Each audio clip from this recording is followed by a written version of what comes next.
Hello दोस्तों, मैं पूजा स्वागत करती हूँ आपका अपने चैनल लेट्स लर्न विद निधि में। तो दोस्तों, इससे पहले हम लोगों ने मॉडर्न हिस्ट्री के 4 पार्ट पढ़ लिए हैं।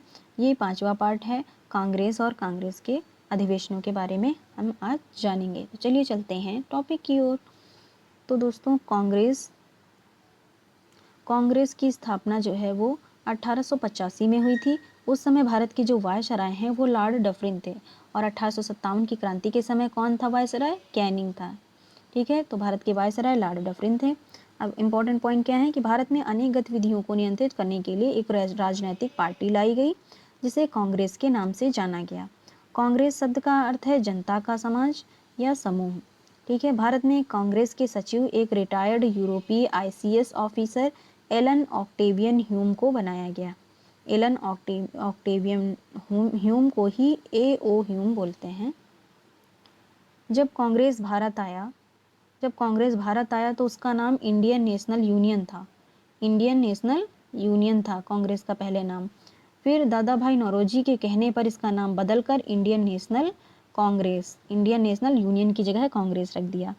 इंडियन नेशनल कांग्रेस रख दिया किसके कहने पर? दादा भाई नौरोजी। और दादा भाई नौरोजी के और क्या कहते हैं? Grand old man of India कहते हैं।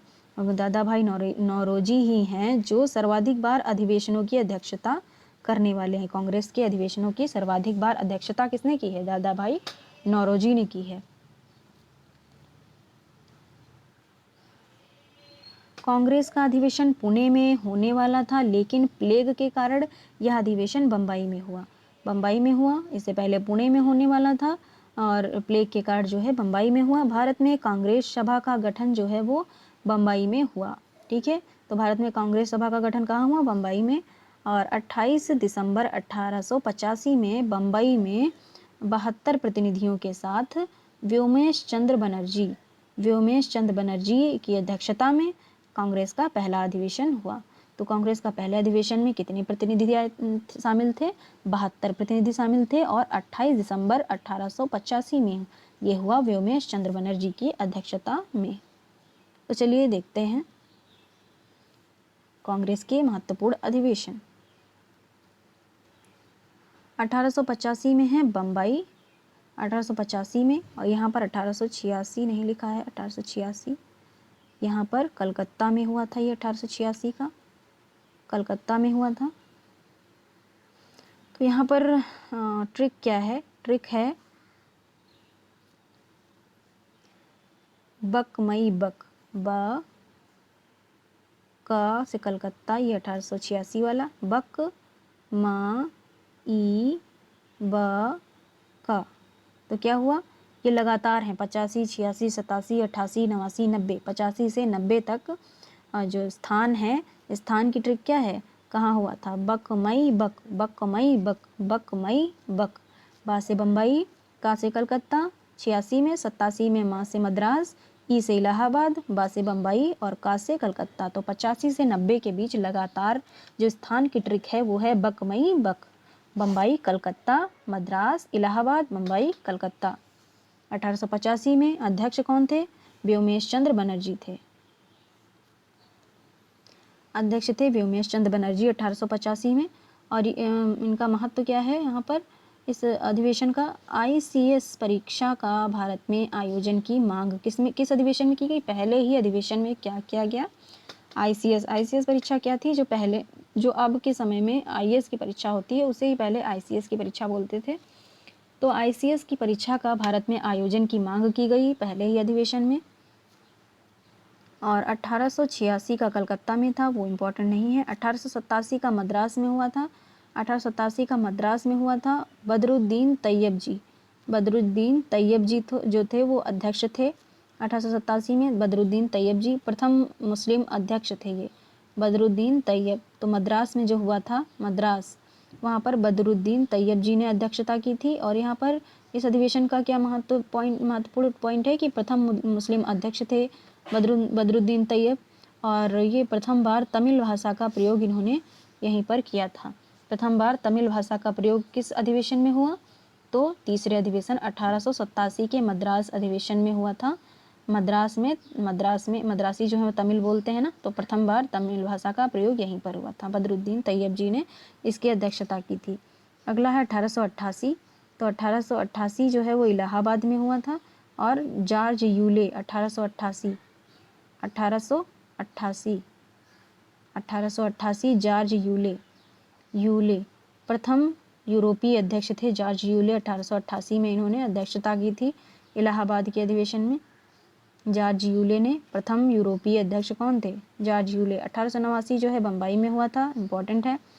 विलियम बेडरबर्न इसके अध्यक्ष थे। 1889 में बम्बई में जो हुआ उसके अध्यक्ष हैं विलियम बेडरबर्न। प्रथम बार महिलाओं ने भाग लिया किस अधिवेशन में? 1889 के बम्बई में। महिलाएं कहाँ जाएंगी? वो बम्बई जाएंगी, बम्बई है ना। तो प्रथम बार महिलाओं ने भाग लिया बम्बई के अधिवेशन में 1889 में। और महिलाओं से सब डरते हैं, महिलाओं से सब डरते हैं। तो महिलाओं ने जिसमें भाग लिया था वहाँ के अध्यक्ष कौन थे? बेडरबर्न। तो डर है ना यहाँ पर, बेडरबर्न, जहाँ पर महिलाओं ने भाग लिया। तो प्रथम बार महिलाओं ने भाग लिया विलियम बेडरबर्न की अध्यक्षता में। बम्बई जाना पसंद करती हैं महिलाएं। और 89 में हुआ, ठीक है। फिर 1890 का कलकत्ता में हुआ है, फिरोज शाह मेहता की अध्यक्षता में 1890 में। और सरकारी अधिकारी के भाग लेने पर रोक लगा दी गई। जो सरकारी अधिकारी हैं वो नेता नहीं बन सकते, कांग्रेस अधिवेशन में भाग नहीं ले सकते। और महिला जो है एक थी कादम्बरी गांगुली ने संबोधित किया था इस अधिवेशन को, कादम्बरी गांगुली ने। तो क्वेश्चन पूछा जाएगा कि 1890 के कलकत्ता अधिवेशन में किस महिला ने संबोधित किया था? कादम्बरी गांगुली ने। और ये भी पूछा जा सकता है कि कादम्बरी गांगुली ने किस अधिवेशन को संबोधित किया? 1890 के कलकत्ता अधिवेशन को। फिरोज शाह मेहता ने इसकी अध्यक्षता की थी। अब कैसे? जो रोज़ है, रोज़ मीन्स गुलाब, ठीक है। तो ये रहा गुलाब। और यहाँ पर कादम्बरी है, एक लेडी, एक महिला है। कादम्बरी एक महिला है। तो ये गुलाब जो है, रोज़ जो है वो कादम्बरी को दिया गया है ना। तो कादम्बरी गांगुली ने संबोधित किया था किसकी अध्यक्षता में? फिरोज शाह मेहता की अध्यक्षता में। और कलकत्ता, तो कलकत्ता जो है इसमें हुआ था 1890 में। सरकारी अधिकारी के भाग लेने पर रोक लगाई दी गई थी। 1896 का, ये बहुत ज़्यादा इम्पोर्टेंट है, बहुत ही इम्पोर्टेंट। 1896 का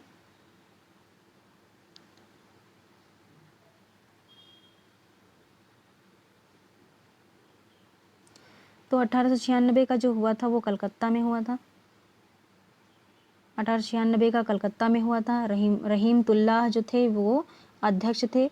और रविंद्रनाथ ने वंदे मातरम गाया था। वंदे मातरम कब गाया था? 1896 में।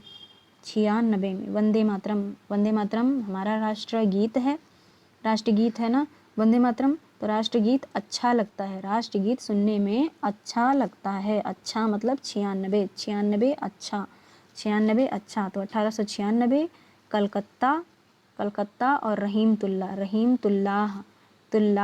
रहीमतुल्लाह जो थे इसके अध्यक्ष थे। और वंदे मातरम रविंद्रनाथ ने, इसी में रविन्द्रनाथ टैगोर ने गाया था, ठीक है। और धन के निष्कासन का सिद्धांत जो है दादा भाई नौरोजी ने पेश किया था। वो किस अधिवेशन में? इसी में 1896 में। यह धन सबको अच्छा लगता है ना, धन का निष्कासन सबको अच्छा लगता है। तो धन के निष्कासन का सिद्धांत भी 1896 में हुआ। और वंदे मातरम सबको अच्छा लगता है, तो 96 में कलकत्ता रहीमतुल्लाह, ठीक है। अगला है 1901 में। 1901 में हुआ था कलकत्ता में।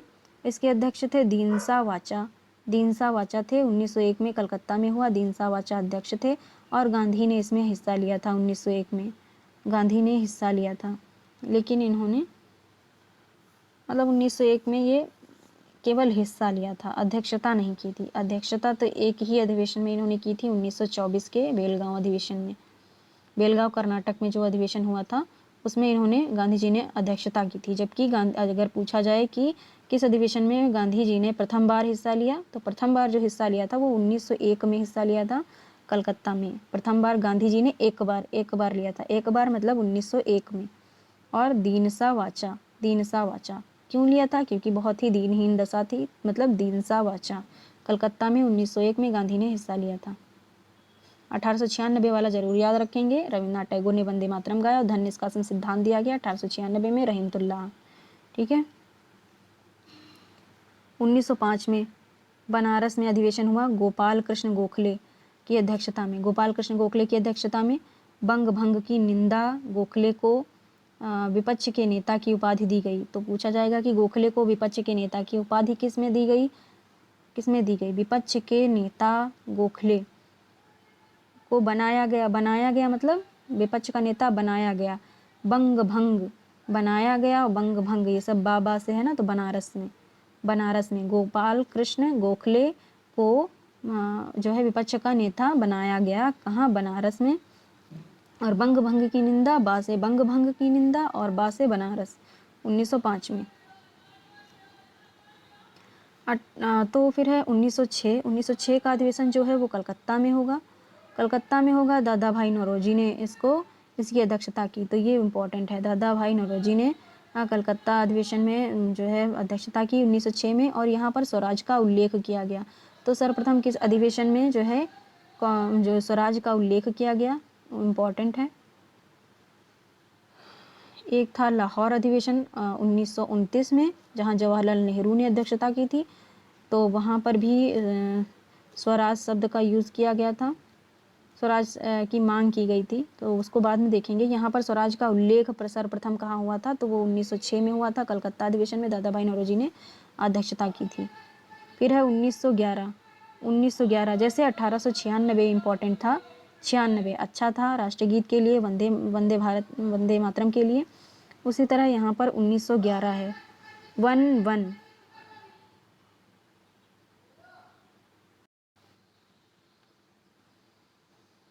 और 1911 जो है ये बहुत इम्पोर्टेंट है।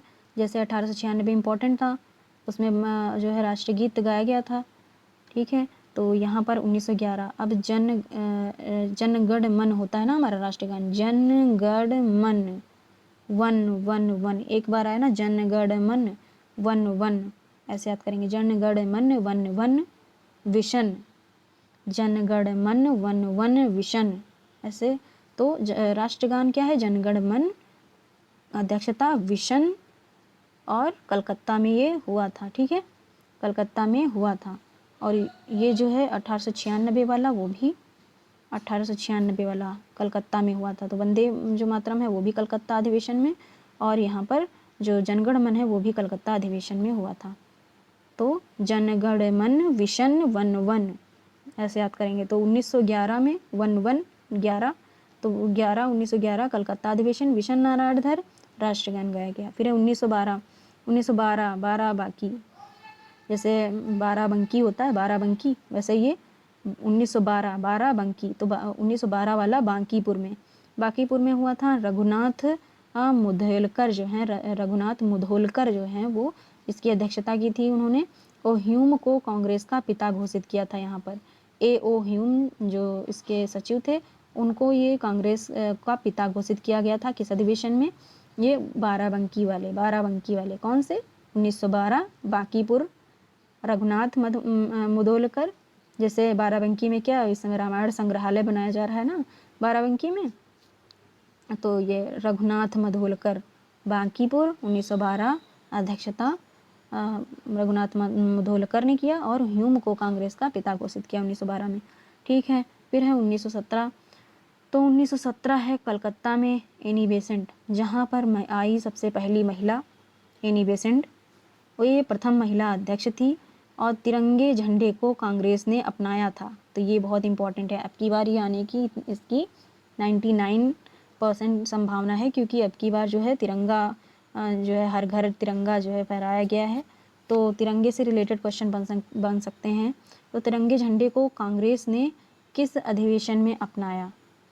तब देखिए, अब जब किसी अधिवेशन में पहली बार बैठती है महिला, तो भैया वहाँ रहता है खतरा रहता है मतलब 17।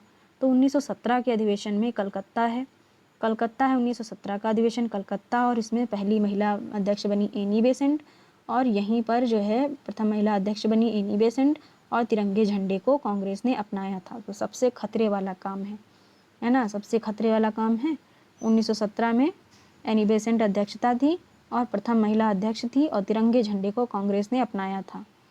अब वहाँ पर जब अंग्रेज शासन कर रहे थे तो अपने भारत के तिरंगे को देखकर वो बहुत क्रोधित में आ जाते थे ना, क्रोध में आ जाते थे, क्रोधित हो जाते थे। तो इसीलिए वहाँ पर खतरे वाला काम था जब तिरंगे झंडे को कांग्रेस ने अपनाया था 17 में, है ना। तो ये इंपॉर्टेंट है, बहुत इंपॉर्टेंट है। 1924 में जैसा कि हम लोगों ने देखा बेलगांव कर्नाटक में अधिवेशन हुआ था। यहाँ पर गांधी जी ने अध्यक्षता की थी और ये मात्र अधिवेशन था जहाँ पर गांधी जी ने अध्यक्षता की थी। फिर 1925 का भी इम्पोर्टेंट है। 1925 का कानपुर में हुआ था और सरोजनी नायडू ने इसकी अध्यक्षता की थी। द्वितीय महिला अध्यक्ष थी और अगर देखा जाए भारतीय तो प्रथम भारतीय महिला थी ये अध्यक्ष। और इसी में ये जो है ये भी बहुत इंपॉर्टेंट है, विजयी विश्व तिरंगा प्यारा। अच्छा, जहाँ जहाँ महिलाओं ने अध्यक्षता की वहाँ पर झंडे के बारे में ही चर्चा हुई। जैसे 1917 में एनी बेसेंट ने जब पहली बार अध्यक्षता की, पहली महिला ने अध्यक्षता की, तो वहाँ पर भाई अपनाया गया तिरंगा झंडा। और जब कानपुर का अधिवेशन हुआ, सरोजनी नायडू आई, तब भी विजयी विश्व तिरंगा प्यारा गाया गया। तिरंगे से रिलेटेड यहाँ भी पॉइंट है, महत्वपूर्ण है ना। तब गाना गाया गया विजयी विश्व तिरंगा प्यारा। ये किस अधिवेशन में? 1925 के सरोजनी नायडू। तो 1917 के एनी बेसेंट ने अध्यक्षता जो की थी कलकत्ता अधिवेशन में, वहाँ पर तिरंगे झंडे को कांग्रेस ने अपनाया था। और 1925 में जब कानपुर में सरोजनी नायडू ने अध्यक्षता की तो क्या हुआ? विजयी विश्व तिरंगा प्यारा जो है वो सॉन्ग गाया गया। फिर है 1929 में लाहौर अधिवेशन हुआ, बहुत इंपॉर्टेंट। ये पिछली बार पेट की परीक्षा में आया था, सेकेंड मीटिंग में। 1929 में लाहौर का अधिवेशन जो हुआ था वो जवाहरलाल नेहरू की अध्यक्षता में हुआ था और पूर्ण स्वराज की मांग जो की गई थी, पूर्ण स्वराज की मांग। अच्छा, यहाँ पर है पूर्ण स्वराज की मांग, ठीक है। पूर्ण स्वराज की मांग ये 1929 में लाहौर अधिवेशन में की गई थी। और अभी हम लोगों ने स्वराज देखा था, स्वराज का उल्लेख, ये है स्वराज का उल्लेख। तो पूर्ण स्वराज 1829 में और स्वराज का जो उल्लेख है वो 1906 में हुआ था। 1906 में स्वराज का, 1906 स्वराज जो है 1906 में हुआ था। ये कलकत्ता अधिवेशन में दादा भाई नौरोजी की अध्यक्षता में, ये बहुत इंपॉर्टेंट है 1906 वाला। यहाँ पर हाँ, तो हम लोग थे 1929 में कि ये पूछा गया था। लाहौर अधिवेशन था 1829 का, जवाहरलाल नेहरू की अध्यक्षता में हुआ था, पूर्ण स्वराज की मांग की गई थी। ये है 31 दिसंबर 1929 में रावी नदी के किनारे। यहाँ पर महत्वपूर्ण घटना ये है कि 31 दिसंबर लास्ट में, बिल्कुल दिसंबर के लास्ट में, 31 दिसंबर 1929 को रावी नदी किनारे तिरंगा फहराया गया और 26 जनवरी 1930 को पूर्ण स्वाधीनता दिवस के रूप में मनाया गया। 26 जनवरी 1930 को जो है वो पूर्ण स्वाधीनता दिवस के रूप में मनाया गया। तो पूछा जाएगा कि पूर्ण स्वाधीनता दिवस के रूप में किस दिन मनाया गया? तो ये 26 जनवरी 1930 में मनाया गया पूर्ण स्वाधीनता दिवस। और 31 दिसंबर 1929 को रावी नदी के किनारे कब तिरंगा फहराया गया? तो ये भी इंपॉर्टेंट है, तिरंगे से रिलेटेड है। 31 दिसंबर 1929 में लाहौर अधिवेशन में के टाइम, है ना। फिर है 1931 का कराची अधिवेशन। ये कराची अधिवेशन की अध्यक्षता सरदार पटेल ने की थी। ये भी पूछा गया क्वेश्चन। 1931 कराची अधिवेशन सरदार पटेल ने की थी। और यहाँ पर ये जो मेन फैक्ट है कि मौलिक अधिकारों पर प्रस्ताव तथा आर्थिक नीति का प्रस्ताव पारित किया गया था। यहाँ पर आर्थिक नीति का प्रस्ताव 1931 में, आर्थिक नीति का प्रस्ताव और मौलिक अधिकारों पर प्रस्ताव। अच्छा ठीक है, मौलिक अधिकारों पर प्रस्ताव हम लोगों ने देख लिया। तो माइंड में सबसे ज़्यादा मतलब क्लिक कर रहा है मौलिक अधिकारों का प्रस्ताव कब पारित किया गया। तो ये मौलिक अधिकारों सरदार पटेल थे, सबसे वरिष्ठ नेता थे सरदार पटेल कराची अधिवेशन में 1931 में। तो यहाँ पर वरिष्ठ काम भी किया गया, मौलिक अधिकारों का प्रस्ताव रखा गया, ठीक है। और अगर केवल पूछ लिया जाए अभी आर्थिक नीति का प्रस्ताव किस अधिवेशन में पारित किया गया था, आर्थिक नीति का, तब वहाँ पर बड़े बड़े काम जो है मौलिक अधिकार, आर्थिक नीति का प्रस्ताव, तो ये सब एक वरिष्ठ नेता थे जिन्होंने अध्यक्षता की थी सरदार पटेल, उनके अधिवेशन में किया गया। कराची का अधिवेशन था 1931। तो मौलिक अधिकार और आर्थिक नीति का प्रस्ताव जो है वो सरदार पटेल की अध्यक्षता में कराची अधिवेशन 1931 में लाया गया था। फिर 1934 में, तो 1934 में जो था 1934 का बम्बई में था और यहाँ पर राजेंद्र प्रसाद ने अध्यक्षता की थी। 1934 के अधिवेशन में राजेंद्र प्रसाद ने अध्यक्षता की थी। कांग्रेस समाजवादी दल की स्थापना की गई। पूछा जाएगा कि कांग्रेस समाजवादी दल की स्थापना किस अधिवेशन में की गई? कांग्रेस, हम लोग कांग्रेस अधिवेशनों के बारे में पढ़ रहे हैं, लेकिन एक दल बनाया गया था कांग्रेस समाजवादी दल, तो वो जो है 34 में समाजवादी दल, ठीक है, कांग्रेस समाजवादी दल। तो यहाँ पर इसकी स्थापना की गई थी। अब तो समाजवादी पार्टी अलग है, कांग्रेस अलग है। पहले ये 1934 में बम्बई में, अच्छा अगर हम कोई मार्क्स देते हैं तो कांग्रेस को हम 3 मार्क्स दे देते हैं, समाजवादी को हम 4 मार्क्स दे देते हैं, ठीक है। तो इससे सन क्या बना 1934। तो यहाँ पर कांग्रेस समाजवादी दल की स्थापना हुई 34 में, 1934 में बम्बई अधिवेशन में राजेंद्र प्रसाद जो इसकी अध्यक्षता कर रहे थे। 1937 में, जो 1937 का है वो फैजपुर का अधिवेशन है, जवाहरलाल नेहरू इसकी अध्यक्षता कर रहे थे। फैजपुर का जवाहरलाल नेहरू अध्यक्षता कर रहे थे, तो ये इंपॉर्टेंट है फैजपुर का अधिवेशन। और प्रथम अधिवेशन जो गांव में हुआ था ये कौन सा था, पूछा जाएगा कि नए नए क्वेश्चन बनने की संभावना रहती है। तो प्रथम, अब जो बन गए क्वेश्चन वो बन गए, वो तो याद ही रखेंगे और नए क्वेश्चन पर भी ध्यान रखेंगे कि अब ये बन सकता है। तो प्रथम अधिवेशन जो गाँव में हुआ वो कौन सा था, वो था 1937। अच्छा, गांव के लोग बहुत शैतानी करते हैं, 37 है ना, शैतानी 37। गांव के लोग क्या करते हैं, शैतानी करते हैं, तो 37 शैतानी।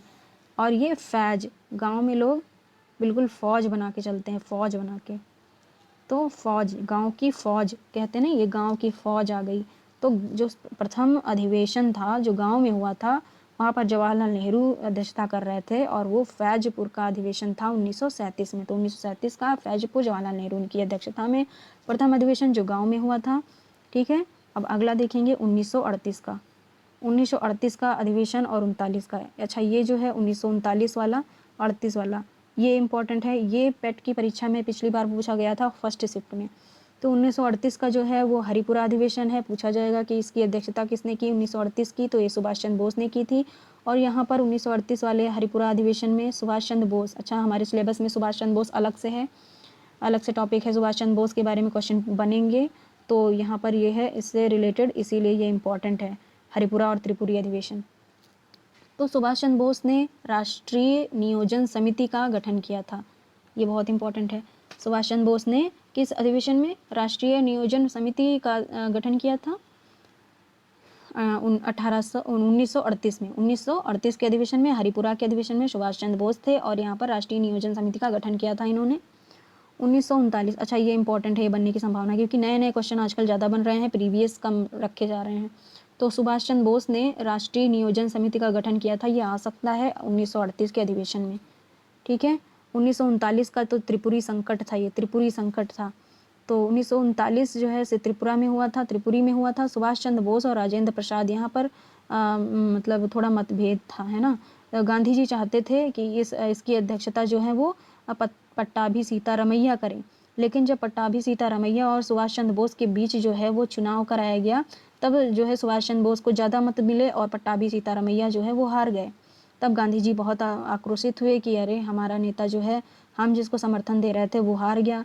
और फिर सुभाष चंद्र बोस जो है वो भी बहुत ये सब मतलब लोगों के ना चाहने पर ये अध्यक्षता नहीं करना चाहते थे, इसीलिए ये यहाँ से अलग हो गए। 1939 में ये कांग्रेस से अलग हो गए और फिर अध्यक्षता किसने की, राजेंद्र प्रसाद ने की थी। तो अगर ऑप्शन में दोनों साथ नहीं दिए जाएंगे, सुभाष चंद्र बोस और राजेंद्र प्रसाद को साथ नहीं दिया जाएगा। ऑप्शन में अगर सुभाष चंद्र बोस हैं तो सुभाष चंद्र बोस टिक करेंगे और अगर राजेंद्र प्रसाद हैं तो राजेंद्र प्रसाद टिक करेंगे, ठीक है। तो अध्यक्षता तो राजेंद्र प्रसाद ने बाद में की थी जब सुभाष चंद्र बोस ने इसको छोड़ दिया था। तो 1939 में त्रिपुरी संकट ये था, संकट में पड़ गए थे सुभाष चंद्र बोस। फिर यहाँ पर है प्रथम बार अध्यक्ष पद के लिए मतदान हुआ था यहाँ पर, तो ये भी पूछा सकता है ना, प्रथम बार अध्यक्ष पद के लिए मतदान कहाँ हुआ था, तो ये 1939 के त्रिपुरी अधिवेशन में हुआ था। और सुभाष चंद्र बोस का कांग्रेस से इस्तीफा इसी में हो गया था 1939 के अधिवेशन में।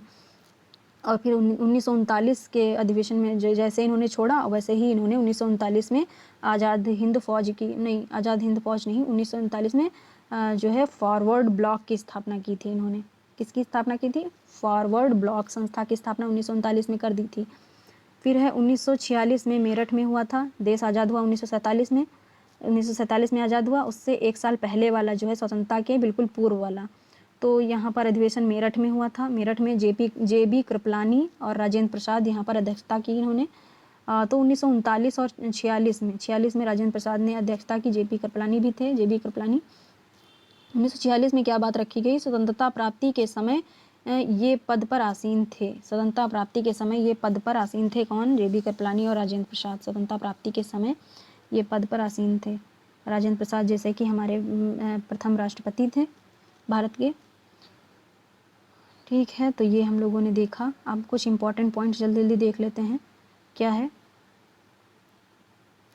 कांग्रेस अधिवेशन के बारे में। तो 1907 में सूरत में ताप्ती नदी के किनारे रास बिहारी बोस की अध्यक्षता में कांग्रेस का अधिवेशन, जिसमें कांग्रेस जो है नरम दल और गरम दल में विभाजित हो गई। ठीक है, तो 1907 में जो है कांग्रेस नरम दल और गरम दल में विभाजित हो गई थी। रास बिहारी बोस थे, अध्यक्षता कर रहे थे। सूरत में ताप्ती नदी के किनारे जो अधिवेशन हुआ था ये 1907 में जो है कांग्रेस जो है विभाजित हुई नरम दल गरम दल में। और 1916 के लखनऊ अधिवेशन में, जिसकी अध्यक्षता जो है अंबिका चरण मजूमदार कर रहे थे, इसमें नरम दल और गरम दल का विलय हो गया। अब यहाँ पर क्या है, याचना संस्था और भिखमंगी नीति बोला। कांग्रेस को क्या बोला, विपिन चंद्र पाल ने बोला कि याचना संस्था और भिखमंगी नीति है ये कांग्रेस।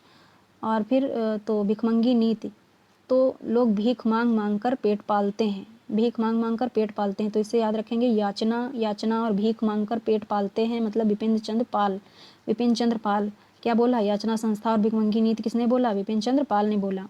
और 3 दिनों का तमाशा किसने बोला, अश्विनी कुमार दत्त तमाशा दत्त। तो 3 दिनों का तमाशा किसने बोला, अश्विनी कुमार दत्त। फिर है कांग्रेस के सबसे कम उम्र के अध्यक्ष कौन थे, ये थे अबुल कलाम आज़ाद। और सबसे लंबे समय तक अध्यक्ष भी रहे हैं ये अबुल कलाम आज़ाद, सबसे कम उम्र के थे और सबसे लंबे समय तक अध्यक्ष रहे। अब आगे और भी मत देख लेते हैं। पहले कांग्रेस के बारे में और लोगों के मत क्या है, यह जनता के उस अल्पसंख्यक वर्ग का प्रतिनिधित्व करता है जिसकी संख्या सूक्ष्म है। ये डफरिन ने कहा था कि यह जनता के उस अल्पसंख्यक वर्ग का प्रतिनिधित्व करता है जिसकी संख्या सूक्ष्म है। डफरिन ने कहा। तो अच्छा, जो डफर जो होते हैं उनकी बुद्धि सूक्ष्म होती है, उनकी बुद्धि क्या होती है, वो सूक्ष्म होती है। डफर लोग बहुत ही अल्पसंख्यक होते हैं, बहुत ही अल्पसंख्या मतलब कम मात्रा में होते हैं डफर लोग। तो यह जनता के उस अल्पसंख्यक वर्ग का प्रतिनिधित्व करता है जिसकी संख्या सूक्ष्म है। तो ये डफरिन ने कहा। कांग्रेस अपनी मौत की घड़ियां गिन रही है। कांग्रेस में रहते हुए मेरी एक सबसे बड़ी इच्छा है कि मैं उसे शांतिपूर्ण मरने में मदद करूं। तो भाई ये बहुत गलत जो बोला है वो अंग्रेजों ने ही बोला है, कर्जन ने बोला है ये शांतिपूर्ण मरने में मदद। जितना कर्जन जो था वो गंदी चीज़ और देश विद्रोही संगठन, इसको कर्जन ने ये भी बोला था कि ये गंदी चीज़ है और देश विद्रोही संगठन है कांग्रेस। ये कर्जन खुद भी गंदा था, ये विभाजन करवाता था भारत में, और जैसे बंगाल विभाजन कराया कर्जन ने। तो इसे शांतिपूर्वक मरने में मदद करूंगा ये इसने बोला, और गंदी चीज़ और देशद्रोही संगठन बोला। सबसे गलत स्टेटमेंट इसी के हैं कर्जन के। फिर है कांग्रेस वास्तव में डफरिन की उपज थी। जैसे कि वायसराय कौन थे, डफरिन थे, लॉर्ड डफरिन। कांग्रेस वास्तव में डफरिन की उपज थी, ये बोला है भारतीय वेमेश चंद्र बनर्जी ने बोला है। और खुद जो है खुद ने किया और खुद ही उसकी बुराई कर रहे हैं, खुद ही स्थापना की।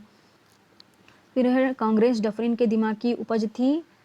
ठीक है, कांग्रेस वास्तव में डफरिन की उपज थी, वो वेमेश चंद्र बनर्जी ने बोला है। जबकि डफरिन के दिमाग की उपज थी वो लाला लाजपत राय ने बोला है। कांग्रेस डफरिन के दिमाग की उपज थी वो लाला लाजपत राय ने बोला है।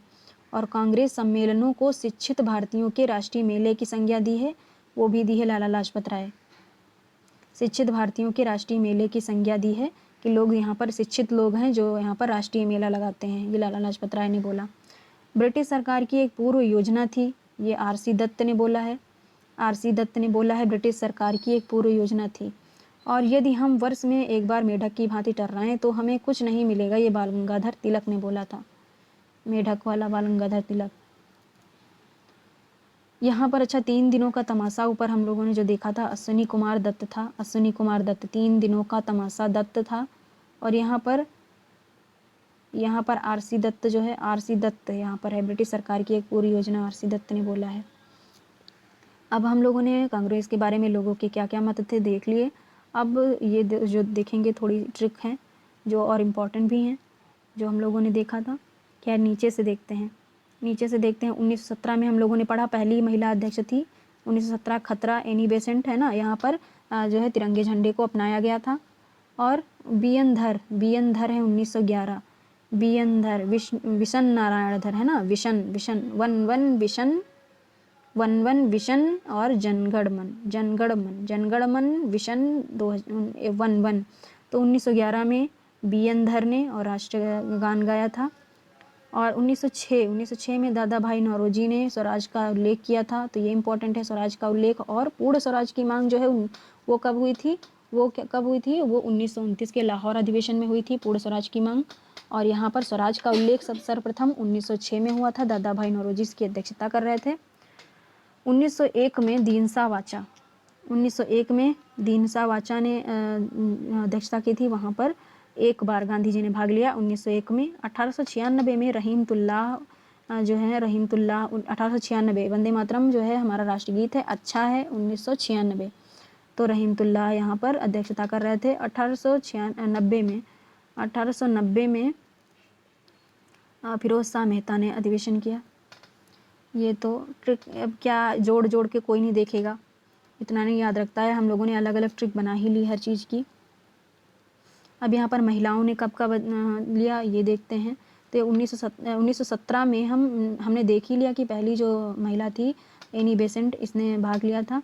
और 1925 में फिर 8 साल बाद 1917 फिर 8 साल बाद 1925 में कानपुर अधिवेशन हुआ सरोजिनी नायडू ने, और यहाँ पर जनगणमन गाया गया, झंडा ऊंचा रहे हमारा, है ना, ये राष्ट्रगीत वो गान गाया गया, झंडा गीत गाया गया, झंडा ऊंचा रहे हमारा, और यहाँ पर झंडे को अपनाया गया था 1917 में।